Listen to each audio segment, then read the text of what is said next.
आप देख रहे हैं यंग बाइट्स। मैं हूं आपके साथ पूजा ठाकुर। आज के हमारे आइडियाज़ एक्सचेंज के प्रोग्राम में मैं आपको मिलवाने जा रही हूं जम्मू यूनिवर्सिटी के रजिस्ट्रार प्रोफेसर आर.के. गंजू जी। सर, आपका स्वागत है यंग बाइट्स में। Thank you. सर, अगर आपकी यहाँ तक के अचीवमेंट्स की बात की जाए या यहाँ तक की जर्नी की बात की जाए, क्योंकि कहा जाता है हर कामयाब इंसान के पीछे काफ़ी स्ट्रगल रहता है, आपकी स्ट्रगल भरी लाइफ किस तरह की रही? देखिए, मैं बेसिकली प्रोडक्ट हूँ जम्मू यूनिवर्सिटी का, और मैंने यहाँ से एमएससी की थी 1980 में। और उसके बाद मैं पीएचडी करने के लिए, अपनी डॉक्टरेट के लिए मैं पूना यूनिवर्सिटी मैंने ज्वाइन किया था। और मेरा सौभाग्य था कि पूना यूनिवर्सिटी आज भी बहुत अच्छी यूनिवर्सिटी है और उस वक्त भी बहुत अच्छी यूनिवर्सिटी होती थी। तो मुझे वहाँ पर अच्छे टीचर्स मिले, अच्छे सुपरवाइज़र्स मिले, अच्छे मेंटर्स मिले, और मैंने उनके साथ करीब करीब 11 साल, 11.5 साल की जर्नी गुजारी, जिसमें मेरे शुरुआती करीब करीब 5 साल जो थे वो पीएचडी के काम में निकल गए।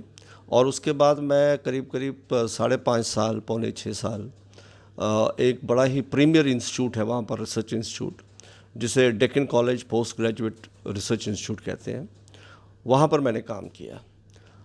वो रिसर्च इंस्टीट्यूट तब भी एक प्रीमियर इंस्टीट्यूट था, और आज भी वो अपने फील्ड में, खासकर लिंग्विस्टिक्स और आर्कियोलॉजी में एक प्रीमियर इंस्टीट्यूट माना जाता है।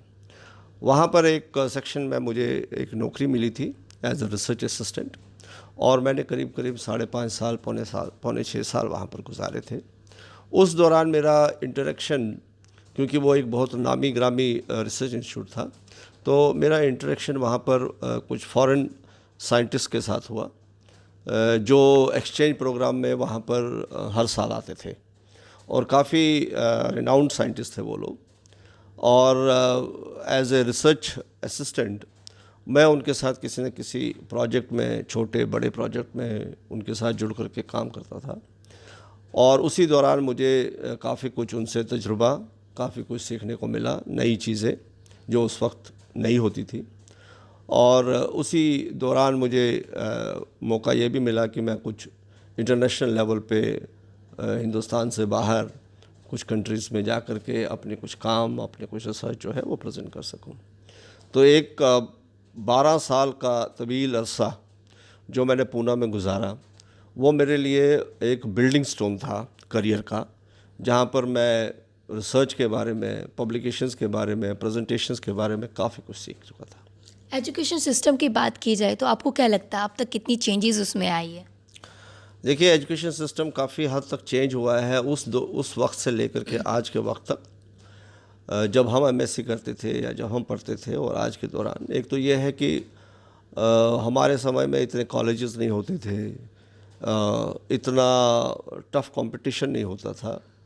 आज की डेट में, आज के दौर में तकरीबन हर कुछ किलोमीटर की दूरी पर कॉलेजेस अवेलेबल हैं। वर्चुअली, जिसको हम कहते हैं कि education at the door step, वो हो चुका है। उसके बाद उसी हिसाब से इंफ्रास्ट्रक्चर भी काफ़ी बढ़ गया है। हमारे पास पढ़ने के लिए सिर्फ किताबें होती थी लाइब्रेरी में, उसके लिए हमें जाना पड़ता था। दिन के टाइम पे ही लाइब्रेरी रहती थी, रात को तो रहती थी लाइब्रेरी, तो समय निकालना पड़ता था। उसी 8 घंटे में क्लासेस भी करनी, प्रैक्टिकल्स भी करने, लाइब्रेरी में भी जाना, और थोड़ा बहुत अगर कुछ खेल का इंटरेस्ट था वो भी करना। आजकल आपके पास जो लाइब्रेरी जो है वो आपके वर्चुअली बेडरूम में है, बिकॉज़ अगर आपके पास नेट है या आपके पास मोबाइल सर्विसेज है, आप दुनिया की तमाम किताबों, तमाम पब्लिकेशंस को एक्सेस कर सकते हैं। ये चीज़ हमारे टाइम पे नहीं थी, तो इसलिए रीडिंग के लिए आपके पास बहुत ज़्यादा मटेरियल अब अवेलेबल है। It is right on in your palm, आपके हाथ में है सब कुछ।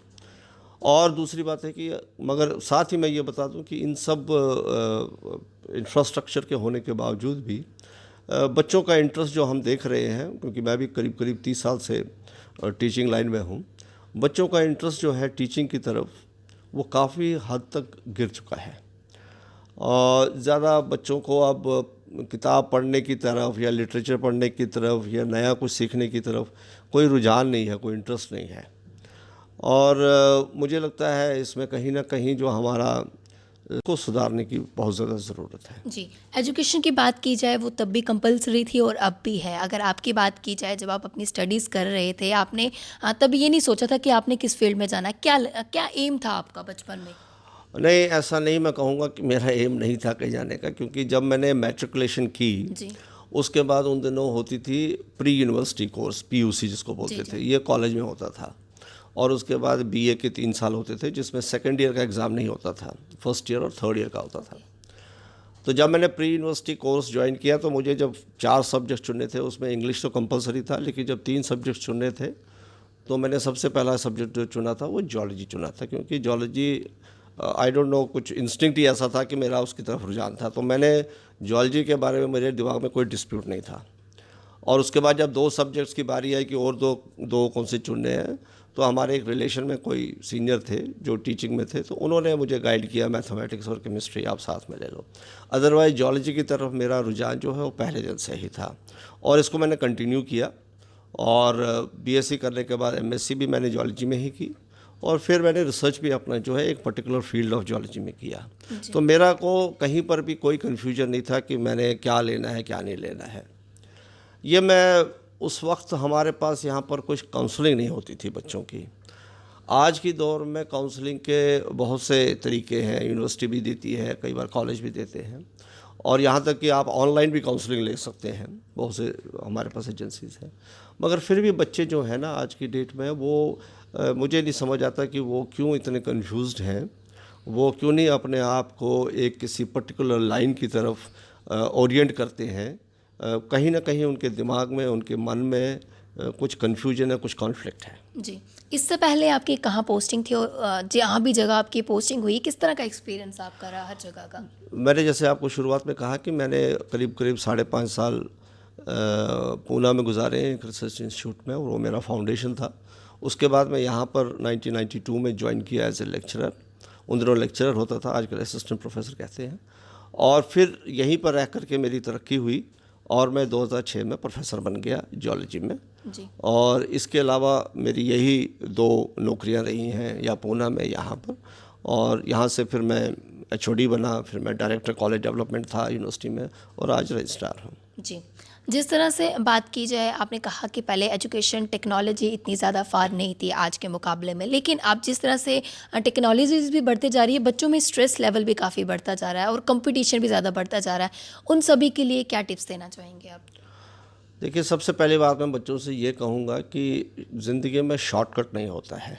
अगर कोई ये बच्चा सोचे कि मैंने ये 2 सवाल याद कर लिए और मुझे 50 नंबर में से 20 नंबर आ गए तो मेरा काम हो गया, तो वो बेसिकली डिग्री तो वो ले रहा है, पास तो वो हो रहा है, लेकिन नॉलेज नहीं गेन कर रहा है।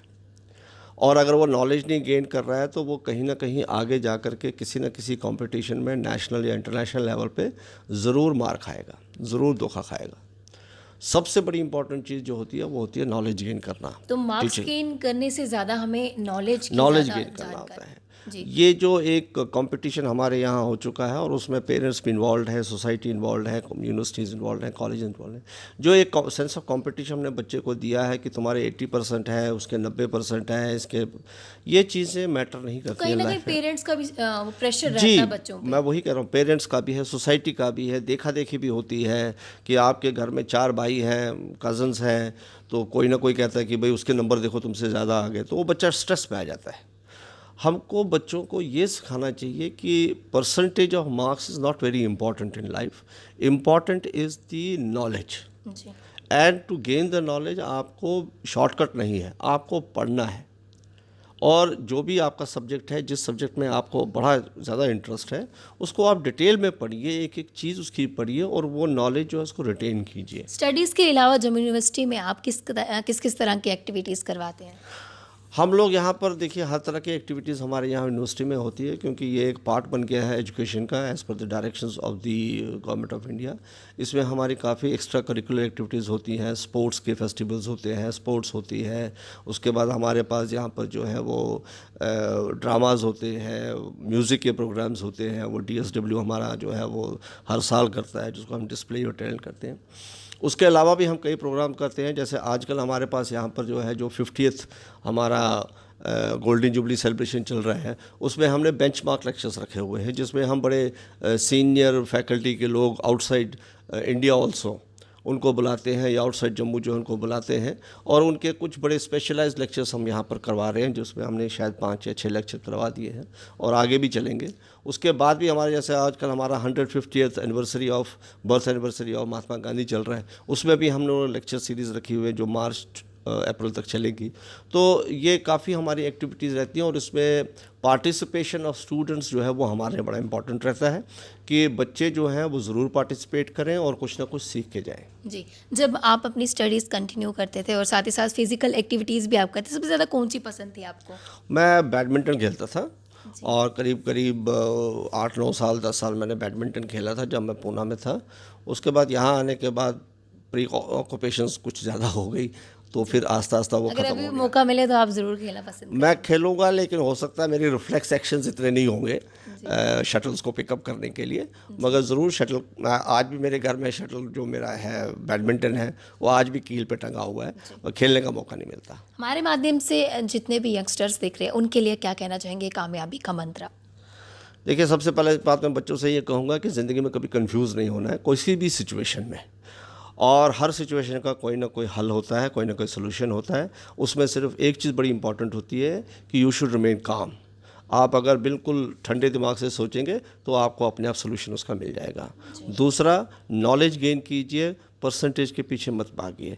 नॉलेज गेन कीजिए, अगर आपको 2% 4% कम भी आ जाते हैं, it does not make much difference, because ultimately you will be judged by the knowledge, not by the percentage. आज के प्रोग्राम में सभी पेरेंट्स के लिए खास बात कहूँगी, क्या मैसेज देना चाहेंगे?